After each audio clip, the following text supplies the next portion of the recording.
Good evening, folks. Welcome to another episode of The Turn End. Probably the best ever 0-0 you're going to see. If you missed it, shame on you. Tonight, to dissect the game with us, we've got Donal, Steph, and Gally. Three men who are at the game. Lads, how's it going? Even. Steph, Very I never good. go to you first, so I think I'll go to you first tonight. How do you feel? How do you feel the match went? Yeah, look, I think it was, if someone just told you the result at the end of the game, you'd probably say, 0-0, might have been cagey and that, but I thought it was a great game. We were really at it from the first whistle.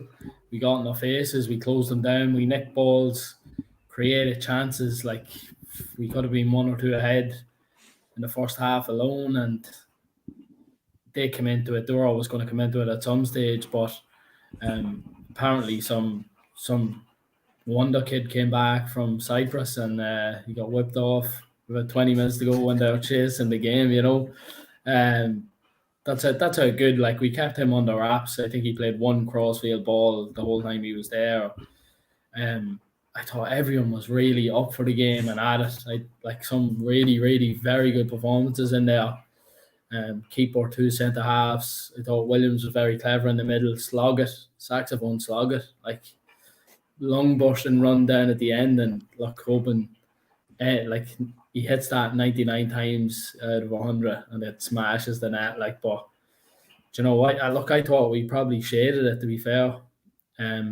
Shepherd pulls off 2 excellent saves, and I think we can wrap it up there. I think I analysed that up with the whole game. Good night. Yeah, I Give us think the night off, man. Donal, I was talking to a few people after the match, you know, texting different lads who were at it, and they were saying about just how well organised the team was tonight. And, you know, it's night and day, isn't it, compared to some of the performances that we saw last year? Yeah, well, let me tell you something, Mean Dean. That was what we call back home proper Slavernaka. Yeah, what stood out at the very beginning of the game was we were playing 2 up top, which we don't normally do. And I think, Steph, you would call that a couple of weeks ago that we could get that Martin could play up front. So up front with Hooven, which is something that I don't think anybody was expecting. So we were able to press their 3 centre backs. Didn't give them any time in the first half, and then the second wave of pressing after that was brilliant. I think it's going to be hard to talk about the game and not think of, say, the Hooven chance at the end, because that's a gilt-edged chance that we have to take. And also, I thought there was 4 world-class saves. That Shepherd had 2 brilliant saves, and the other keeper had 2 brilliant saves as well to keep it at 0-0. So both teams would be coming off the field thinking, how have we not scored? How have we not gotten a goal in that game? But yeah, it was just, the main takeaway that I have from it was an absolutely brilliant game, and we matched them every facet, like every part of the game. We were as good, if not better than them. Tired probably a little bit in the second half, and then once substitutions came in, then things changed a little bit. But yeah, it was absolutely just a brilliant game, I thought. And it shows the versatility that we have in the squad with the players that we have, that we can match up against different systems and try different things, and everybody's comfortable playing those positions. So yeah, I think we're saying this every single time we come on, that there's, like, the positives are there. Like, it was an excellent performance and a lot to build on again going forward. Yeah. Gally, you got up there late. You were training the girls down in the Banshock tonight, down at the real home of football. But, you know, how was the atmosphere again tonight? There was 3,500 people there. I feel like you get stuck with this question every home match. But another great atmosphere in Oriel, which definitely, I think that helps, doesn't it, with the performance on the pitch? Yeah, like, I even debated going because I didn't think I'd get parked. That's been honest. I was driving home and I wasn't actually going to go, but man, I'm glad I went. Like, the atmosphere was great. I have to say, it wasn't the loudest I've ever heard it, but it was more of a nail. I think the fans were even nervous. I think it was just a classic football game. Like, that's what, like you said at the start, you're looking at it maybe on paper 0-0, you know, right? It's another 0-0, but it was a cracking match. Now, I don't know. I'm glad everybody said it was a good match, because I thought it was maybe getting a wee bit too overexcited at the game. Maybe been at it. I thought maybe I'm reading into it too much, but I thought it was almost like a cup game. You know, it was that kind of. It's not that it's end to end, but nobody gave a minute, nobody gave an inch. You know, and like Steph mentioned, Jack Byrne. It's great when players like that are isolated. I know players like that can change games, but when a team like Dundalk, from the season they've had last season, can isolate a player like that. I mean, he never got a sniff. I mean, I like Steph says, one good ball he had. I thought the lads were outstanding. I know, like, we get into man of the match later, but it's probably the I don't know. I can't remember many games we've played where there could be 4 or 5 man of the matches. I don't remember that kind. We've had that in the last couple of seasons, but I thought it was a great game. Like, you know, Steph mentioned a couple of names there. The keeper save. I mean, I'm sitting high up in the stand, but it's one of the best saves I've seen in a long time in Oriel Park. Now, I don't know if it's gone down the middle. I haven't seen the replay, but it's a cracking save. And then it's only, you know, the other fella down the other end, Poles, I think his name is, he's pulled off a cracking save a couple of minutes later. It was just, it had everything but a goal. And, you know, you don't want to dwell on Paul Paddock near the end, but like 9 times out of 10, 10 times out of 10, that goes into the back, and like it's still going. I think only for the net, it's into the field, high speed. But yeah, you can't be disappointed. Like, I mean, yeah, if it's frustrating, you've come out and you've only got the draw. I agree with Steph. I think we just shared it. I don't think that's been biased. Rovers had some decent chances as well. I thought Coffey on the right was a real pain. He seemed to have. I don't say he was outstanding, but it seemed to be, we weren't picking him up. You know, he was getting a bit of a legs on everybody, but yeah, look, I really enjoyed it. Really enjoyed the game. Atmosphere, not the loudest I've ever heard, but definitely a good advertising for League of Ireland. Yeah. Yeah, and I think that's a good time. Just when you mentioned man of the match a couple of minutes ago, Gally, if anybody wants to send in their picks for man of the match, you can pick our guest tonight as well for man of the match. He seems to get his name drawn in every week since he's left. But you know, if you want to win a free pizza, you can text us in and let us know who your man of the match is. And Steph, I suppose, you know, every week, kind of all the podcasts, when you listen to them, they've kind of not been critical of the back four, or critical of how we've been playing defensively, but that's been kind of a sticking point, hasn't it? And I think tonight, against probably the toughest test we've had to date, they stood up and answered a lot of critics, didn't they? Yeah, like, you're playing against some of the most attacking players in the league and the best players in the league, and like those like the 2 centre halves throwing their bodies on the line and blocking shots, making tackles. I think Conley even got. I didn't actually see it, but I think he got an elbow at one stage and he was down. I think Gaffney was only on the pitch, and it was probably him taking out his frustration straight away. Like, but yeah, even like, that's what I said. Like, you're building on. I know we sort of switched it up a wee bit for the Shells game, but we probably had this in mind. But you're building the consistency. The 2 centre halves stayed the same. The keeper stays the same. And he looks to be growing a little bit more confidence every time you see him. Them 2 saves tonight will do him the world of good. And then just being at the match, Macari got given the man of the match, but I think you could have given it to Conley or Shepherd definitely as well. So look, it's just building blocks, and I'm gonna say it again this week, but we're gonna keep getting better and better as we go along. Yeah, absolutely. Well, look, we're going to keep our kind of discussion about the match short enough tonight, because we've a special guest coming on, and he's, you know, well loved among Dundalk fans, and there's probably no introduction that's going to do him justice, but I know he follows wrestling, so I'm going to do my best. So this player came to Dundalk in 2012. He was a bit of a Rocky Maivia character among the Dundalk supporters at the time. They were indifferent about how they felt about him. He ended up rejoining the club under Stephen Kenny's Nation of Domination, and won endless amount of trophies, and became the people's champ among Dundalk supporters. So it gives me great pleasure to say finally Chris Shields has come on the Town End podcast. Shieldsy, how are you, pal? Well, what's the story, boys? There's not many people who get an introduction like that, Chris. I know. What about poor Scott Hall? Then he must be. I know, yeah. I can't talk about it, pal. No, I can't talk about that. Shieldsy, did you watch the match tonight? I did, yeah. Thankfully, with the LOI TV, it's I get to see more matches now. It's handy enough, but all bar they've got rid of the season ticket, which is a disaster. But I catch most of the games, to be fair. Yeah, so you're still following Dundalk, yeah?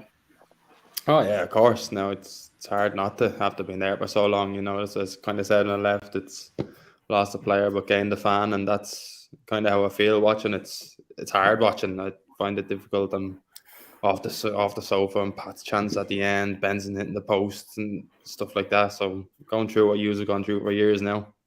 Yeah, so I suppose then one of the first questions I'd have for you is, what would you be saying to Pat and the lads if you were going back in there after missing that chance? You can't say Ant the Pat really, Nah. but you can't say Ant the Pat on a good day, to be fair. So look, I give Pat the benefit of the doubt because it has taken a bobble on the pitch and it wasn't kind. But obviously, Pat and himself will feel he would have wanted it. He should have scored. And sure, if he knows himself, there's no point in anyone else really saying it to him. Yeah. So I suppose, Shieldsy, look, you've been following the team this season, kind of how it started. How do you feel like the club is going in the direction, obviously compared to going downwards last year when you stepped away? Well, look, it's almost like a back to his roots. The right man in charge now, the right men upstairs, and that's only going to breed confidence right throughout the town, right throughout the squad. It's almost carbon copy of ourselves in 2013. Kind of just a band of players brought from here, there, and everywhere that have looked like they've gelled. Decent start to the season. Difficult games. 5-6 games in, they've already played Derry Rovers away the Bows. Away the Shells is going to be difficult for other teams going and hand themselves well, albeit I'm sure the lads were upset the draw on Friday. I believe they're a better team.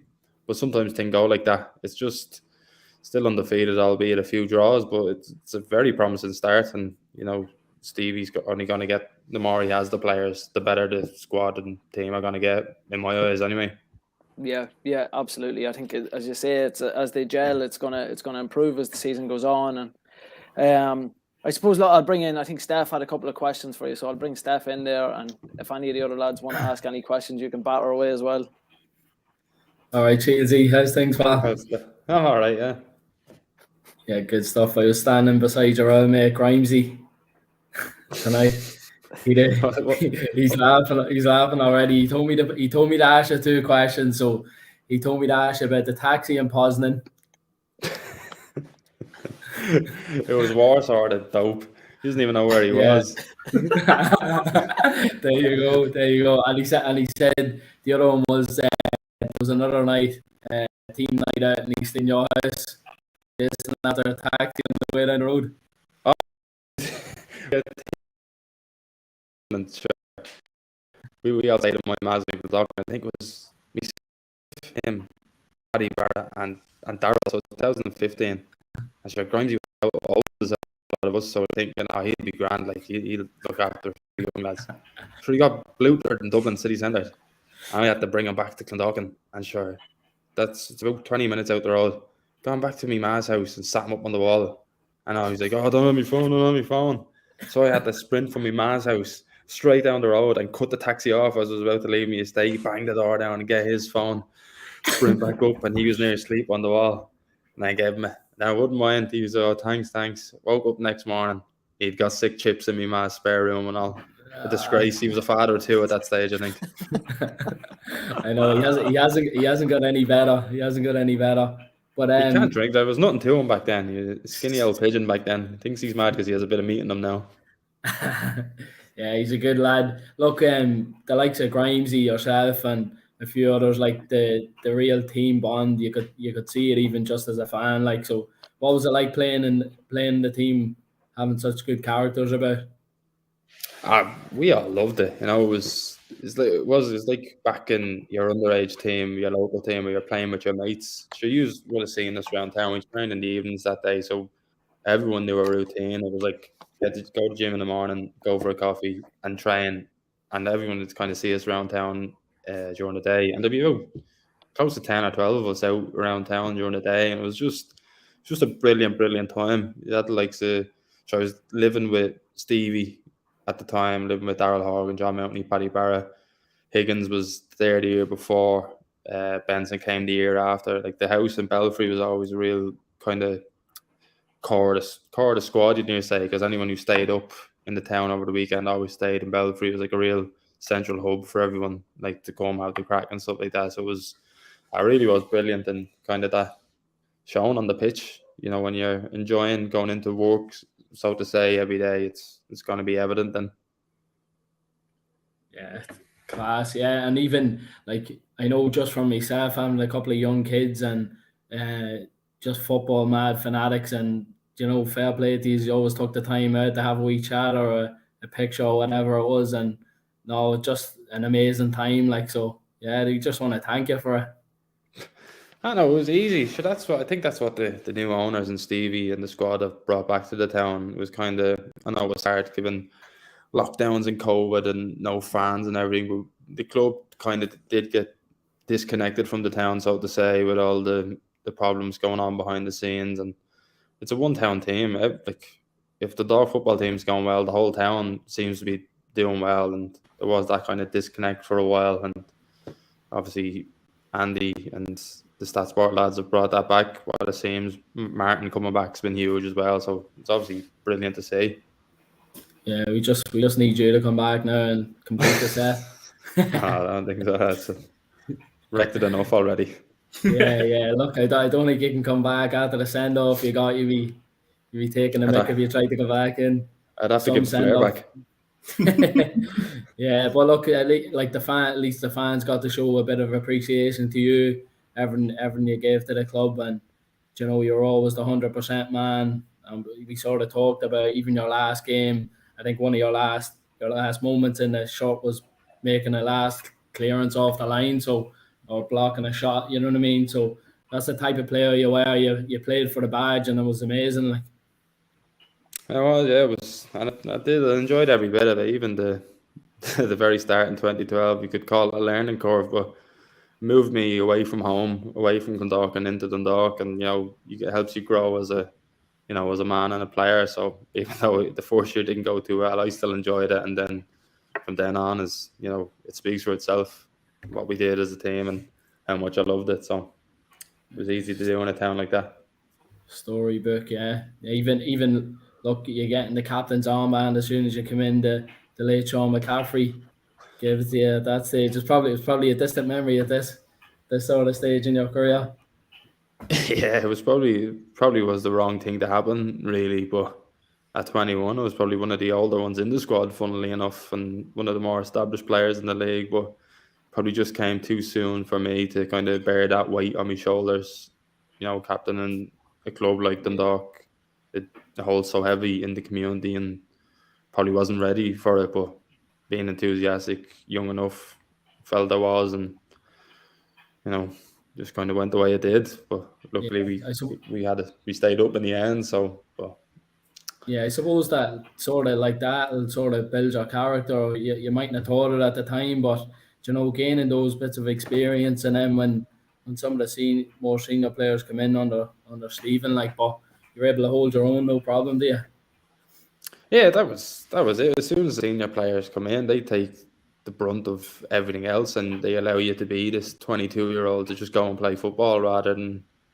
I think people kind of forget how young I was at the very start of when I was at the club. Like, you look at how protected, say, 18 to 23-year-olds are now, whereas the first year with Sean, we were just baptism of fire stuff and sink or swim, and I think we just stayed afloat. Yeah, just stayed afloat. Yeah, another one of your mates is up there as well, Darren Meenan, and it sort of shows anybody that comes into the club sort of stays on as a fan. Like, you're watching it from afar, but you're watching a lot of games, and then look, he's gone up, Grimesy. A lot of players that you sort of get a feel for the club. It's hard to get away from them. Yeah, it is. You hold the club in high regard. As, like, when things go right via there, and you're always treated well at Dundalk. So, like, if I live closer, I'd go to more games. I do try and get down for one or two, but circumstances, family life and stuff just doesn't allow for it all the time, and have my own games some Friday nights as well doesn't allow for it. But my wife is busting to get back down as well. It became a real central thing for our family, me own mother and father included. My mum still likes to get up to the game, so it'll still be in my family for a long time, I'd imagine. Yeah, that's brilliant. That, and look, you'll have to let us know when you're coming up, and we'll make sure to roll out the red carpet for you coming in.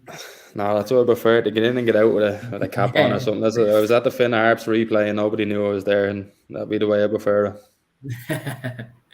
Yeah, good stuff. I'm sure the lads, I'm hogging up all the questions, so I'm sure the lads will want to jump in and say something to you as well. Yeah, I just wanted to ask about, so you were around in the beginning of, say, Stephen Kenny's team and how that culture grew. Obviously, over the last couple of years, for whatever reason, it's kind of come apart and players have left and managers changed and all that kind of stuff. How hard is it to rebuild, or how hard is it to build a culture that's going to go on to win league titles? Like, when you were there, did you know you had like a really special group of players there that were going to go on and do something, or is it just something that you all feed off each other as you get results and as performances get better? I think the first year, the first year Kenny, say 2013, we were all just kind of playing week in, week out, and it was like, see how we get on. We know we have a decent enough squad, we won't go down situation. But as that year went on and we kept gaining momentum, and we ended up challenging for the title out of absolutely nowhere, we kind of weren't too harsh on ourselves when we didn't win it. But then in 2014, when we came into pre-season, we were like, yeah, we can win this title. That's the aim for the season. And that was just filtered through within the squad. And obviously stems from Stephen right the way down. But I think that's why Stevie's the right man in charge now. He was a huge focal point in us, like getting that state of mind, getting that kind of culture within the club. Stevie was a massive driving force behind that as captain. So for him as the manager's role now, he's been there and done it as a captain, as a player, and I'm sure he'd be hoping he can achieve it as a, not maybe within time, obviously, but he's in the perfect position to go and set that kind of standard within the club again. Yeah, and again, it's so what we were looking at when the lads were putting the squad together, like over the winter, it was looking at a few really solid professionals, and then we have a couple of like young lads in as well. Like how important is it to have those proper like hard-working professionals that Stevie can just send out and know that they're going to work as hard as they can, that they're going to raise the bar? Like obviously the later years in Dundalk, you were probably one of those players that was like tasked with setting the bar extremely high. Like how important is it that those lads take on that responsibility for the younger lads that are coming in? It's huge, yeah. It's just it stems right down through the core of the team. You look at obviously a young keeper, but he looks quite assured, brilliant tonight, good with both feet. But then you look through right the way through the central of the team. You have Andy and Mark Connolly, two very experienced centre halves, are going to put their body on the line when needs be. Going to be huge right throughout the year. If they can stay injury free, all the more better. Obviously, they have Brian Gartland there as backup. Great to see him back last Friday after coming back from the injury. A massive wealth of experience as well. Huge. Just push on into midfield. Benson, he's been there and done it all with the club, so he knows what it takes. Greg Sloggett kind of coming more into himself now. He's becoming an experienced midfielder. And then you have Wardy there, who's been around the league years, and you can't underestimate how important that is and how good he is within a changing room. Then you go up through the middle again, you have Davey and Pat. The goals record and the amount of games they played speaks for themselves. So you always start with a good spine of the team, and then you look at your flair players on the outside, the lads you've brought in on loan that you can take a chance on if there's one or two of them.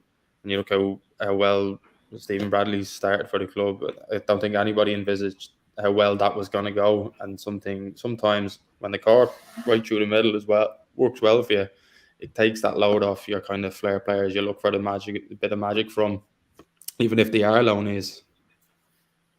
Yeah. I've just got one more question. Is the ladder match at WrestleMania 10 Scott Hall's best ever match? Is that the Intercontinental title with Shawn Michaels? Yeah. Yeah, that's the greatest ladder match of all time, lads. Don't forget it. That's the quote from the pod. You don't even need to talk about anything to do with the football. That's us done. I really have to start watching more wrestling, lads. This is from years ago. Stop now, like. But Shawn the Michaels. classics are That's the last classics. thing I would have watched as well. Shawn Michaels. Just for myself, there's plenty of questions, but I know it might be an obvious question. You've probably been asked a million times, but would you have a standout moment? I know it's a really obvious question to ask a player, but like in your even throughout your League of Ireland career, not just Dundalk, but would there be a standout moment that you said to yourself, yeah, look, that was an almost perfect performance, like from yourself? I mean, obviously, plenty of good performance under Stephen Kenny as a team, but would there be a standout moment for yourself, whether it be a trophy or a game or a fight? Don't say the brave penalty against Monaghan. No, say the Steph, brave penalty we'll leave against that. That's beyond history. That is. Do you mean kind of individually or? Yeah, just something like, I mean, it's probably hard to narrow down, but if you could go back and replay maybe a game, for good, not because it was a bad game, but for if you to be involved in a match again, what would there be one that stuck out in your memory? That's how lucky I am. I'm like so spoiled for choice, and that's something I never thought it would be. It would be hard to look past Bate and Tala, just everything involved, because we were so bad the week before, but somehow got out of there 1-0. The rain added to it. Just like, where did I come across? I think it might have been EK Fields put up a video there not too long ago on Twitter, and I hadn't seen it. And it was the fans stand, the far side where the camera wasn't, was somebody's, and it was Benson's goal and John Murphy's commentary on it, and it's brilliant. Yeah. So when you rewatch stuff like that, it's hard not to, get the lump in the throat or the goosebumps, because that was such a historic night, and where everything went perfect. Couldn't have read it better. And then if you were to say maybe a personal performance, it would probably be one of maybe Cork and Turner's Cross, or in 2018, or maybe one of the European games. So, because I always loved playing in Europe. Yeah, it's hard. It's probably hard to narrow down even for yourself, because I think you're like there was no inconsistency. You were always at 9 out of 10 most weeks, and like we're not even joking when Pingu said there's people who commented in man of the match every so often. You haven't been here in 6 months, and you still get a mention as man of the match for the pizza. Just go to the Irish League. I won't ask too many questions, but this will be my last one. The switch so there's obviously the difference in the winter football and the summer football from the Irish League to the League of Ireland. Do you find it not a better league as such, but do you find the switch, was it difficult to get into, because you're playing mostly Saturdays? I know you do midweek games as well, but does that switch, is it better to get into that rhythm of a 3 o'clock, whatever it is, 2 o'clock kickoff on a Saturday for your training? You're training obviously full time during the week. Do you find it a better setup? I don't mean to say like the League of Ireland is bad, but do you find it an easier way to kind of work as a professional footballer? I think, I wouldn't say it's better or so. It's easier to get into a routine. It's easier to know your schedule all the time, because the lack of activities up here on a Sunday, say. Yeah. I know that my Sundays and my day with the family and stuff like that, where it's easy to kind of, we can plan this and this.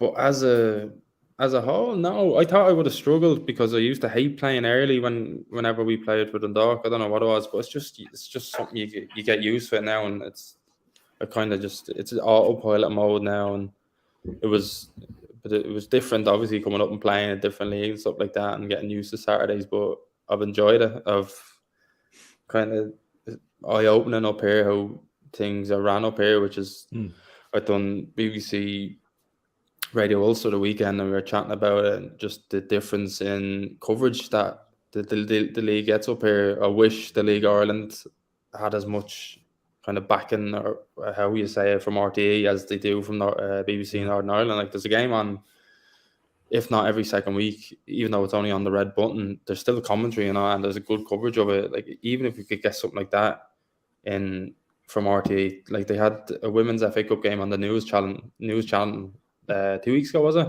Yeah. Why couldn't a red button game be an option just from a stream? Why couldn't that be an option on a Friday night every second week even?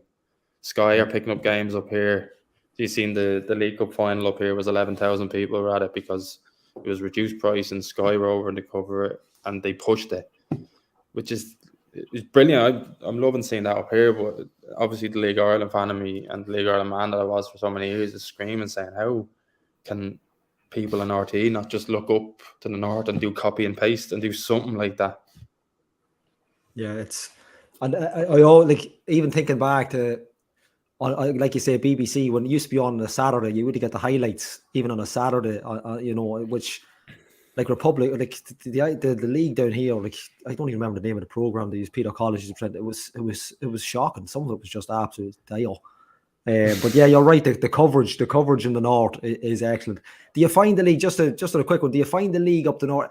When I used to watch it, it looked a more physical league, and that's not to say it's not skillful, but is it a more physical league? And not that would be any bother to yourself, but do you find it a more kind of a bullish league, maybe from your opposition? Yeah, it can be at times, but it's gone the way League of Ireland has gone. The standard has definitely stepped up here. More teams trying to play, more teams going full time and stuff like that. I kind of think the days of the perception of the Irish League being knocking it up to the big man and playing off it. Now, there is obviously teams that still do that and it works with them. But one thing I've found is it's quite slightly more, but it's quite competitive because there's a split.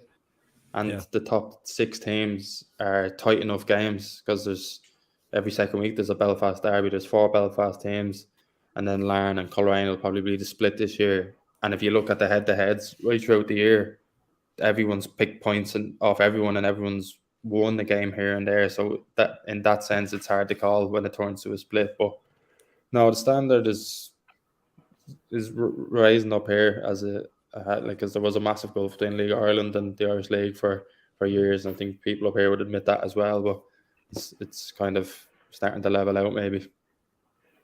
Yeah, it always had that kind of. I don't want to use the word physical. That's probably talking old school, but it always had that perception of it. Yeah, not to talk it down. It is a cracking league, some absolute top footballers in it. But obviously, League of Ireland, that's what we're used to doing. But no, it always struck as a kind of a physical league. So I just wanted to kind of get that kind of perception on it. I'm going to ask another. I said I was going to ask two, but I'm going to ask another. Just on the new look team. I know you mentioned at the start, and I know you know some of the players. And do you find that it's of the games you've watched? Do you find there's a settled team there? Do you find that maybe Stevie knows a settled team, or just hasn't got, with injuries, just hasn't been able to kind of lay it down? I know Darrell Lee's been out for a while, but do you find there's an 11 there that can really do some damage in the league this season? Yeah, I think there is. I think they've showed that against Derry and Rovers now, and like Stevie he's been unlucky. John still obviously coming back from injury as well. Dara, I don't know if he would have been, but for me, he would have been first choice left back because he finished last year so strong. So I'm sure that would have been a bit of a hiccup. Dara missing I think it was the week before the season started. But I'd say in Stevie's head, he knows his best 11. It's just a case of hopefully keeping everybody fit now, because maybe the squad isn't as big. Like you look at Rovers' squad there tonight, the options they have off the bench, Dundalk aren't kind of at that strength yet, but they have a first 11, 14, 15 maybe, but you would want to be incredibly lucky to keep everybody fit at the same time, and hopefully they can, really. Yeah, I think that just the benefit of the way it's going this year with Bonesy on the sideline as well, someone well known to the Dog fans, and I think we're all looking forward to that kind of kick on now for the rest of the season. So yeah, no, that's that.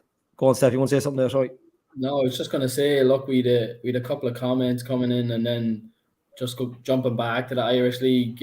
Someone's asked, was there one or two players you could pick out, standout players? I know McGonagall's made the switch from Crusaders to Derry, and look, he started like a house on fire. He's got 2 tonight again. And is there any players up there that really caught your eye? Or yeah, there's plenty. Like, I think that goes to Gally's point. Like, I think, look at McGonagall. I think playing in the Irish League toughened them up, and then he'll score. I think McGonigal will score any sort of goal. I don't think much will phase him because he played up here. Probably got a few kicks when he was younger, and it's gotten ready. And he's really hit the ground running since he signed for Derry.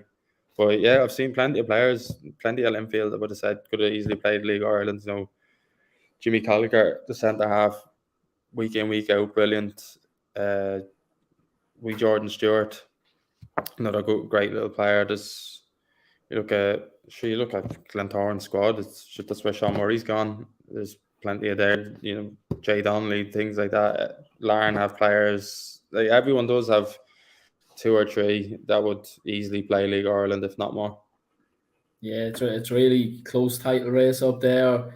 Every week, one of the 3 teams seems to leapfrog the other, and you know it's ultra competitive, like you said. It's going to be running right to the end, right to the final whistle. I'd say I'll go to the last day, and hopefully we win it. But I'd say it's intriguing for the neutral, all right, but it's hectic for when you're involved in it. Yeah. Some of the squads up there, they've really improved the standards, and just looking at it from afar, it's really, really improving and exciting league to play in, I'd say. Yeah, it is that part, and kind of the difference for me this year playing Christmas, you know, playing on Stephen's Day and the derbies, which is another good idea. I think could be brought into League of Ireland, a derby day, whether it be on like St. Patrick's weekend or something. You know, I think it's another good thing because you always see an increase in attendance on the Stephen's Day derbies up here, which, you know, if you base it around the bank holiday, I'm sure it would in League of Ireland as well. So it's another thing, you know, each league could learn off each other because they're enjoyable to play in as well. I think you've definitely spoken your way into a marketing role somewhere after your career finishes, the way you've been speaking. Plenty of ideas. Role for the town end. Yeah, there's a spot here for you any day, pal. On the ball team. a fully bald podcast sometime. You have to get the 2 boys off. What was the impression that you got when you made the move? Like, what did you think the rest of the squad thought of the League of Ireland, and were they surprised after the first couple of training sessions that you were miles better than the rest of them? Were they expecting that before you got there? I hope none of them are watching. Well, I don't know any of them. I'm fine. No, they had some obviously didn't watch the League of Ireland, whereas like a lot of the lads in the Dundalk change room wouldn't have the iota of what's going on in the league up here. But there was always a big group of us, myself, Fats, Mickey, Duffy, Dummigan and stuff like that, who always would have watched Irish League. So I would have went to games on a Saturday or something if I was doing them because I live up here and that. So there's enough lads in my change room anyway that either know somebody they've played with, so they keep an eye on it as well. But they seem to have this kind of idea that everything ran so smoothly in the south and everything was great, but in like they don't know what goes on behind the scenes in other clubs and all. And some of the clubs up here are incredibly well run, which can't be said for some clubs in League of Ireland, which is annoying. But I think people have different perceptions, but some lads just didn't. But they thought I came from the Congo. They wouldn't have known where I came from. I'm sure you had some stories you could have told them about some of the mishaps, and well, I guess you could prove to them that we don't run things properly in our league. Anyway. No. I could have the kind of saying, "How come you're here?" And I just say, "Sit down, lads." There was a tale of a phenomenal team, and then something happened. No comment. Shieldsy, look, we appreciate your time. We've got a couple more questions just before you go from people that were commenting in. So, Mr. P. Casey wants to know: have you finally got your laser eye surgery? Paddy, that you know, he doesn't even how he's typed that. He must have braille on that iMac of his, does he?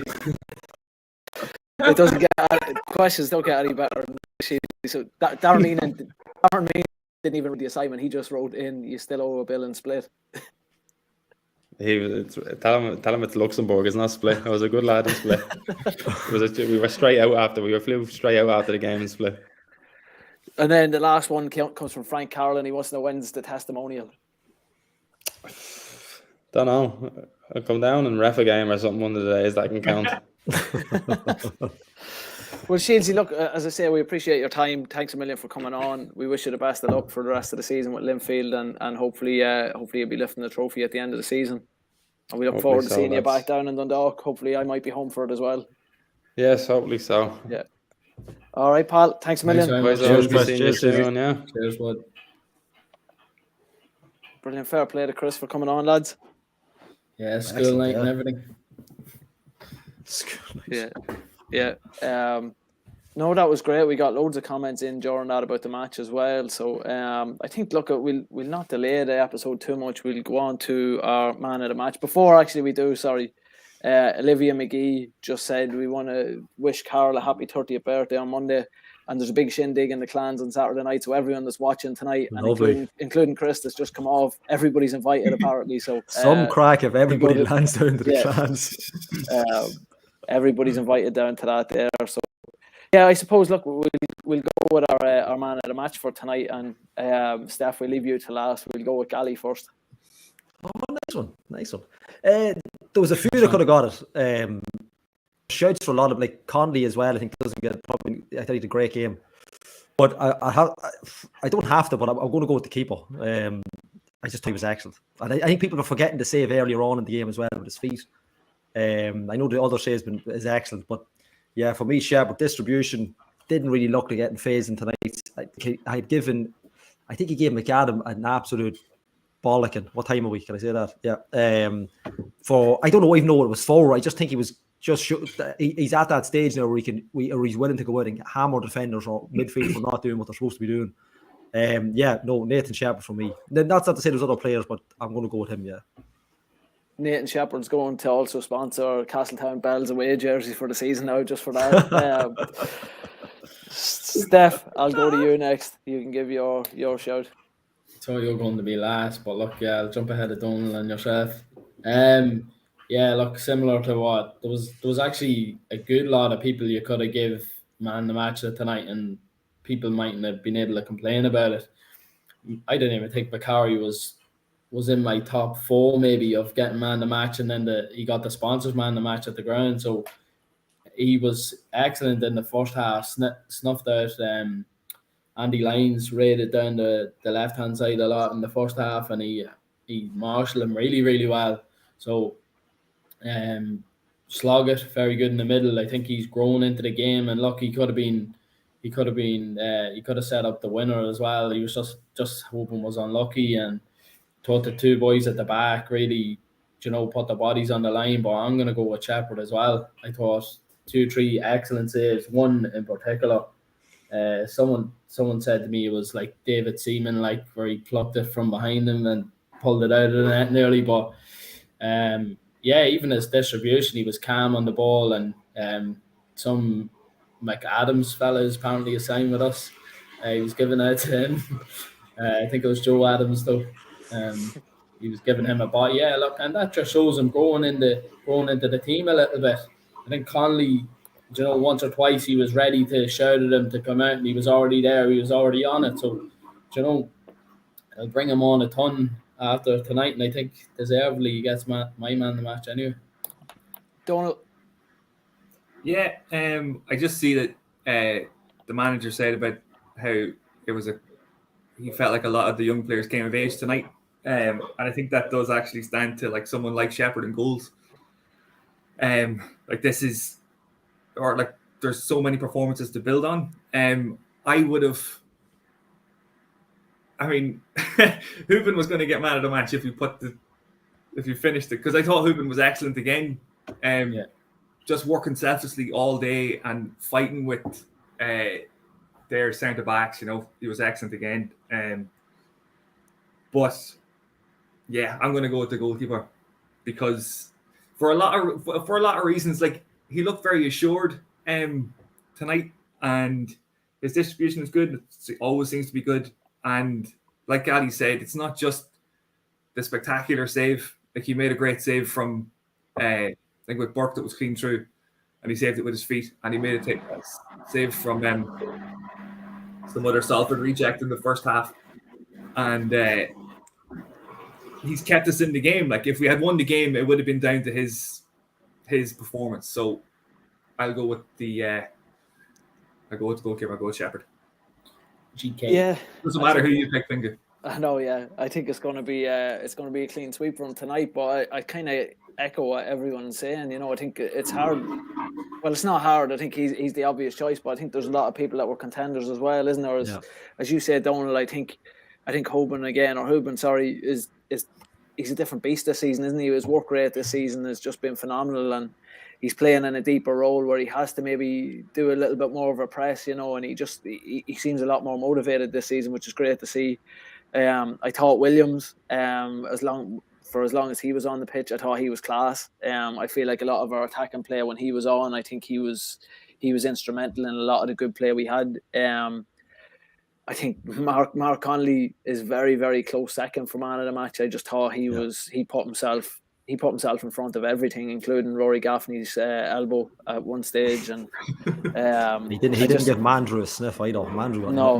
No, I just thought he was class tonight, and but yeah, I think overall, look, Shepherd took a bit of criticism for the concession of the penalty on Friday night, and I think he bounced back well tonight, and as you say, not just the saves, but his distribution's very good.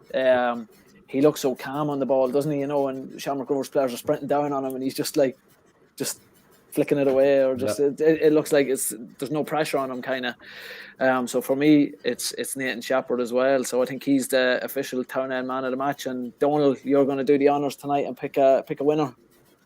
Yeah, I can see it appearing twice on top of each other. So I'm going to go with Mark Carlin. Mark Carlin. Congratulations, Mark. You're the winner of tonight's pizza. Is somebody about to take off there or something in the background? Yeah. There's a washing machine going, is there? Yeah, turn the washing machine on. That was the dead ice there, though. But yeah, look, it's a good time, isn't it? I suppose looking 6 games into the season now, we've only conceded 5 goals. That has to be a good return. Again, as we've been saying, and as other podcasts have been saying, defensively we looked in those first couple of games a little bit kind of suspect at the back. So to only concede 5 goals has to definitely be a positive moving into what you would look on in terms of form going into the Drogheda game this Friday night. It's going to be an opportunity for us, hopefully, to keep another clean sheet and score a couple of goals, isn't it? Gally? That's what you hope. Yeah, it's look, Dundalk Rovers. I don't know I can't remember the scores last year. Drogheda were probably a stronger team last year. Would have been too disrespectful to them this season, but I mean, you'd expect to go to head into Game Park and not just compete, but I mean, like I just seen a comment there from Frank Carolyn. Like if we play like we did tonight, yeah, he's right. I don't know about 4-0, but definitely we should be looking for all 3 points and a comfortable 3 points. But look, it's like it's a derby game. Both sides will raise their game for the same with both sides to play Rovers as well on the road. But I mean, you would not expect, but you would hope that we go there and win, especially with the last 2 results as well. And it'd be a nice way to kind of we've had a good patch of games. We played 4 or 5 games in 2 weeks. But I would expect. I don't want to. I was wrong on tonight's prediction, but I would expect us to go and win on Friday night. Yeah. Yeah, I don't think any of us were right on that. But yeah, look, moving on to Friday night's game at Heading to Game Park. Steph, I got that in before you, pal, tonight. But we go up against Shelbyville. So I suppose we'll move on to score predictions. Donald, I'll go first with you this time, pal. Yeah, just when we were saying about the predictions last week, I did get one part of my prediction right. Now, it wasn't in the context that he assumed it was going to be in, but at the final whistle, Pat Hubin did punt the ball out of the ground and out past the YDC. I thought it would be in celebration and it would go out to Carrick Road, but it was in frustration and it went the other direction. So I'm going to claim we don't have a table. We should have a table to score these up so that we're not just throwing these out for no reason, because we put that we keep throwing them out for no reason. But if they play like they played tonight, they will win. The worry is the 3 games in quick succession, and it was a tough pitch to play on and a tough fight against Shells. a massive amount of effort tonight, and now to go play in a derby where they're going to be desperate for points. I think we'll win. I think I'd say 2-0 to keep their clean sheet. But I don't know. I feel like it's going to be a lot harder than we expect it to be. So, but I'll still say 2-0. Yeah, well, I don't want to be last on this, so I'm just going to go with the same prediction every week in the hopes that one week I'm going to get right, and I'm going to say 2-1 again. So that's my prediction. Steph, we'll leave you to last for this. So, Gally, what's your prediction? Wait for the spin cycle to finish before he's. I would be as optimistic as Frank, but I'm going to go 3-1. I think on the pitch draw, they're used to that little. That pitch still looks so small. Whatever it was, the camera angle. I know Steph, you probably know better than most, but it looks just so small. I just think at home against us, I think they will get a goal. But I think 3-1 for us. Yeah. Steph? I'm gonna go. Heading to Game Park. It is tight. The wall. It just seems very close. Even when you're taking a throw in, you can nearly feel the fans breathing on your neck. You don't want them dirtbags breathing on you. But look, I think if we can put in a performance like we did tonight, we could easily blow them away. Hopefully, we can use the Malone Cup as a bit of a motivation as well. Not that we need it in a derby game or anything like that, but the fact that they've got one up on us already, and really set down a marker, because we've a couple of games coming up that we can really take advantage of if we can get 3 points on the board against Roda. And I think I'm going to go with a 3-0 win, optimistically. Fair play, Steph. But yeah, look, we'll be back Friday. We'll wrap up early tonight. Let everyone get to bed and get up for school in the morning. So, thanks very much to Chris Shields for coming on. Thanks, lads, for coming on. Steph, we'll let you wrap it up in just 1 second. Let me get the finish ready. All right, Steph, off you go, pal. It was so close to being a hoping show, but look, we'll take a draw and move on to the drugs Friday night. Where is it? Heading to Game Park.